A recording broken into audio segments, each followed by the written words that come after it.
Hey guys, Moonelf again.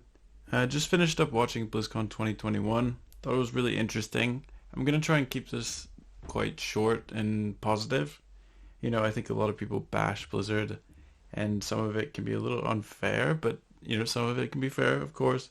You think you do, but you don't. This is, of course, my review of what was said during the thing. So if you want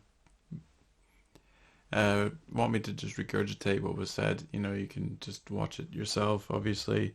I'll just quickly go through kind of the videos on, or the games one by one, and then I'll talk about the most interesting subject for me. The beginning was interesting. I thought it was a lot of like not paid actors kind of scenes, but it made sense. The Blizzard really wanted to make it look like, they cared about the community, which of course they do. And I mean, it makes a lot of sense because they're reusing a lot of the same IP for a lot of their games. So, and it'll make sense kind of what's coming up as well. That this is really the BlizzCon of redone work or definitive edition kind of remastered games, and I'll explain why later. Not in a negative way, some of it's very positive. But yeah, it was their 30th anniversary, so that was very interesting. The stadium was completely empty because of Corona. I'd just like to start with, the first game that was shown, which was Blizzard Arcade, Lost Vikings, Rock and Roll, Blackthorn. I think this was probably like the least interesting part of it. I know it probably is a special part in Blizzard's heart, but I remember it as the game that I could play on the plane. Nothing too exciting, but they're re-releasing it into like an arcade kind of grouped up version. Next up, they started talking about World of Warcraft retail with the new patch, Chains of Dominion. It felt a lot like Anduin is a Lich King. I really don't know what the story is now. I just couldn't care less about retail. And it is a great game, and I don't want to be negative towards it, but I feel like every kind of expansion or every patch, you're replacing all your gear, and all the work you did the time before is useless or wasted time. I think how one person said it was like you kind of wake up and you go like, why am I doing this? Kind of thing. The introduction scene looked really great. I thought it looked really, really crisp and nice and exciting. It did remind me a little bit of like an emo Genshin Impact, but yeah, what is there to say? The next one point I wasn't a big fan of. I mean, I think charity is great, and charity should be on top of every corporation's kind of or successful corporation's agenda, especially when your product is giving back to or giving to like a large consumer base or like the regular person. But I'm not a big fan of kind of relaunching content into like retail. They're bringing back bananas the pet and putting them back into the game for this fundraiser, which I think is great. I think this was the most tasteful way you could have done it, but I'm not talking about that. I'm talking about bananas. I don't know the full bananas. There's always money in a banana stand. I'm not talking about I don't know the full lore behind bananas or if he was ever let into the game again, but it's just kind of a trend that has come into retail where they bring in a pet or they bring in an item that was gone before and is back again, and it just kind of reduces the value of the item that you had originally, or the people that had them, and once it's gone, you need to let it rest. The next, they talked a bit about Classic, but I'll go over it more in detail at the end. But Hearthstone, I'm not a big fan of Hearthstone. I think it's a good game, but it's not really my favorite thing to do in my free time. They've introduced more cards. They've introduced Classic Hearthstone, which goes together with this whole Classic or remade definitive edition version, which is cool, I suppose, if you're into that thing. More stuff, more cards, basically what you expected. And I just thought it was funny how they were reintroducing. I mean, the next patch is Barons of Crossroads. You know, this is 15-year-old lore that they're going back to. I mean, the lore was so good when it was made originally that they're going back to it, you know, so many years later, which is kind of cool. And now for the most interesting, or one of the most interesting announcements, Diablo. It looks great. I mean, overall, great looking game. Kind of brought back life into the franchise. They announced a new class, the Rogue. It looked super generic, really boring. But overall, it made the game look great. The most interesting was Diablo 2. They are basically making a remastered version of Diablo 2, and not like a change the lighting remastered and charge you $50 for it. It is a real thorough remastering. The characters have been remade.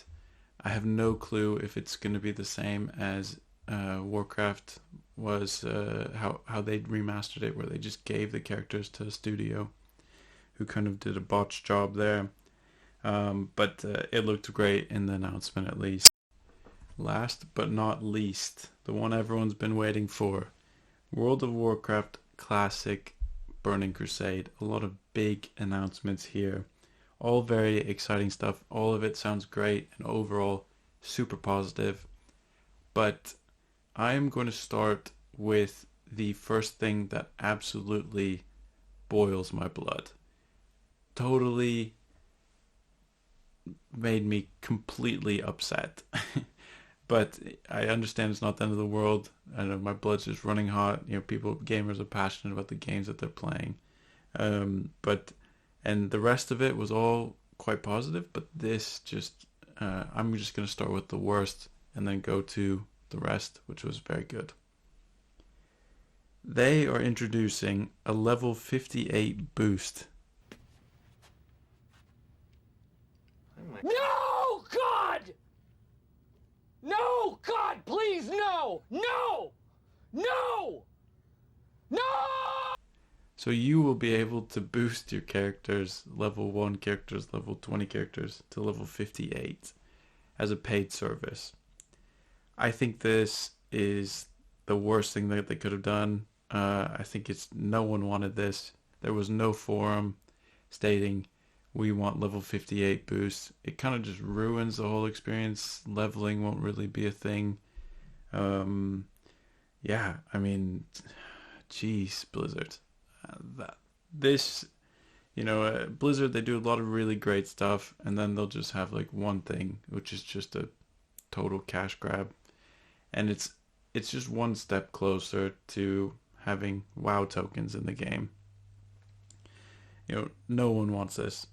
You're only allowed to have one per account. You can't have a Draenei or Blood Elf, but I guarantee this is going to change down the road. Blizzard's going to come in and start saying, yeah, we make the same excuse that they made during the conference. Basically, yeah, we want our community to have access to the game. But it just kind of undermines all the work that these level 60s have been making, or the people who have actually properly leveled. Next, I'm going to talk about something that they've done really well, and something I had a big rant video about that I made this morning. They're properly introducing the World of Warcraft TBC in the proper phases. Kara Gruul Mag Tier 4, which is Phase 1. SSC Tempest Keep, Phase 2. Hyjal Black Temple Arena Season 2, Phase 3. ZA Arena 3. Next phase. And then there's Sunwell Arena Season 4, last phase. Great job by them. This was the right way to do things. This was perfect. Not much else to say. I think, I wanted this. Most people wanted this. You don't want to just burn through the whole expansion, launch with Sunwell. Just be ridiculous. The next thing that they've done really, really well. They've kept the difficulty of the characters, or difficulty of the boss fights as high as they could be. Not where like things are buggy as hell, but just, the health values were at the hardest version of the game. They had a big explanation about why they did it. I mean, it's all the reason you'd expect. Raiders are better now than they were before, which will be great. It would have been nice to see them tweak it a little bit higher. Increase the damage in boss values by like 5%, not as high as private servers, but just a little bit higher. But I think it was a great decision overall. Not too risky, not too conservative either. Other than that, I think what they did, they made a bunch of other small changes, which were great. Like spell batching's been removed, which will be interesting. Very big news. Alliance and Horde will get Seal of Blood. I think that's okay. I mean, not bad, not great. You lose a little bit of flavor, but yeah, I can live with it. It's not the end of the world. You'll probably still be wanting to roll a red Blood Elf, if I'm being completely honest, if you want a raid spot, because there will be a lot of 58 boosted paladins trying to roll Seal of Blood on Alliance. I guarantee that. Some changes on the arena side, I mean, just small stuff. They're thinking about changing the MMR to the current version. I'm not such a big fan of that. But their debate was 30-minute queues. I think, if you're at the highest level, you're queuing a long time because you're fighting against probably some of the best players in the world. You want that to be the case. You don't want it to be easier to climb the ladder. But that's what it is. Other than that, some big points. Blood Elf and Draenei, as predicted, will be releasing early in a pre-patch, or in the pre-patch, and it's going to be released in 2021, we all know, and the beta will be very soon. So yeah, I mean, that's a little bit of my opinion on how BC has been proposed to us. I think it's actually overall quite good, and I'd like to give this BlizzCon a solid out of 10, a thumbs up at least, for the good content. And yeah, thank you guys so much for watching, and I really do appreciate your time.